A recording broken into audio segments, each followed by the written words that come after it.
Il y a ceux qui croient que la Terre est plate et il y a Emmanuel Macron qui croit à un complot musulman. Je cite le rapport sur lequel il s'appuie. Il existerait un cercle restreint, une confrérie tenue secrète avec un fonctionnement pyramidal qui chercherait à imposer les lois islamiques en France.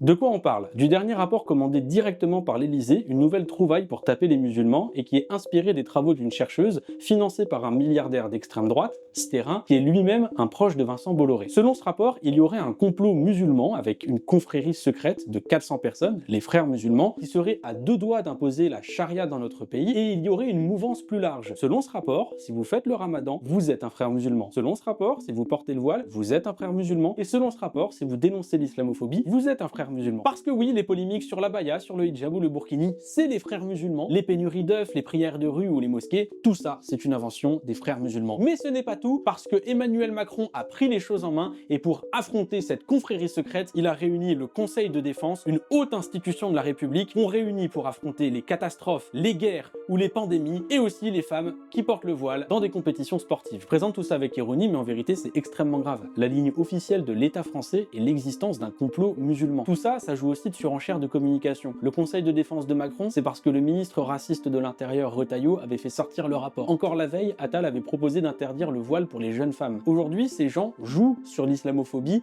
parce qu'ils ont que ça pour exister. Sauf qu'au milieu de tout ça, vous avez les Bolloré et les Sterrin, les milliardaires d'extrême droite, qui utilisent leurs médias pour en faire parler sans aucun recul, parfois même sans jamais avoir lu le rapport. Rappelez-vous, tout ça survient quelques semaines après l'assassinat de Boubacar Cissé, tué dans une mosquée parce qu'il est musulman. La France est en train de franchir des caps. Amnesty International appelle les responsables politiques français à empêcher les discours racistes et islamophobes et à empêcher leurs actes et leur propagation. Voilà quelle a été la réponse d'Emmanuel Macron. Il n'y a qu'un seul moyen de résister face à ce gouvernement et à ce président totalement déconnecté de la réalité, face à ces milliardaires qui utilisent leurs médias pour faire distiller le poison de la division et de la haine, c'est de parler, dénoncer l'islamophobie dans notre pays. Un seul recours face à nos dirigeants, le peuple.